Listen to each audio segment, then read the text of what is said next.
নমস্কাৰ মই doctor Debashish Kaushik Narayana super speciality হস্পিটেলৰ ইণ্টাৰনেল মেডিচিন বিভাগৰ চিকিৎসক আজি আমি ডেংগু ফিভাৰৰ বিষয়ে দুআষাৰ কথা পাতিব বিচাৰিছোঁ বিশেষকৈ আপোনালোকে হয়তো নিউজতো পাইছে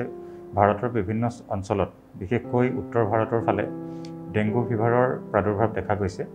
গতিকে আমি অসমত বা অসমৰ বিভিন্ন অঞ্চলত যাতে এই ডেংগু ফিভাৰৰ পৰা বাচি থাকিব পাৰোঁ তাৰ কাৰণে কি আমি কৰিব পাৰোঁ তাৰ বিষয়ে আপোনালোকক জনাব বিচাৰিছোঁ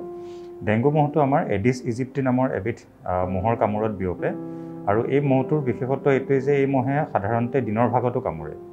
গতিকে আপোনালোকে মনত ৰাখিব যে আপোনালোকে দিনৰ ভাগতো মহৰ কামোৰৰ পৰা প্ৰটেকশ্যনৰ কাৰণে দীঘল হাতৰ চোলা আৰু দীঘল পেণ্ট পিন্ধি থাকিব লাগিব যাতে মহে কামুৰিবলৈ সুবিধা নাপায় তাৰ লগতে এই মহবিধ যিবিলাক আমাৰ ঘৰৰ ওচৰে পাজৰে আপোনালোকে যদি দেখে য'ত ফ্ৰেছ ৱাটাৰ জমা হ'ব পাৰে যেনে ধৰক বৰষুণৰ পানী জমা হোৱাৰ যদি সুবিধা আছে উদাহৰণস্বৰূপে ক'ৰবাত যদি নাৰিকলৰ খোলা পৰি আছে ক'ৰবাত পুৰণা টায়াৰ পৰি আছে ক'ৰবাত পুৰণা আপোনালোকৰ ঘৰত টেমা বা এনেকুৱা বস্তু ক'ৰবাত বাহিৰত পৰি আছে য'ত পানী জমা হয় মহে কণী পৰাৰ সুবিধা পায় এই বস্তুবোৰ আপোনালোকে ঘৰৰ ওচৰৰ পৰা আঁতৰাই ৰাখিব লাগিব এইখিনি কৰিলে এই মহটোৰ কামোৰৰ পৰা আমি বাচি থাকিব পাৰিম তাৰ লগতে এই ডেংগু ফিভাৰ যদি কাৰোবাৰ হয়ও তাৰ ক্ষেত্ৰতো আপোনালোকে ভয় কৰিবলগীয়া একো নাথাকে খুব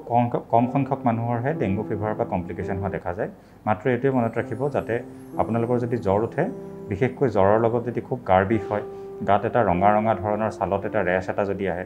তেনেহ'লে ইমিডিয়েটলি আপোনালোকে নিয়েৰেষ্ট চিকিৎসকৰ দেখাই পেলাই বা নিয়েৰেষ্ট আপোনালোকৰ চৰকাৰী বা বেচৰকাৰী চিকিৎসালয়লৈ গৈ প্ৰয়োজনীয় পৰীক্ষা পাতিসমূহ কৰাই যেনেদৰে চিকিৎসকে এডভাইচ কৰে সেইমতে ট্ৰিটমেণ্টখিনি ল'লে আপোনালোকে কোনো ধৰণৰ কমপ্লিকেশ্যনৰ পৰা বাচি থাকিব পাৰিব ধন্যবাদ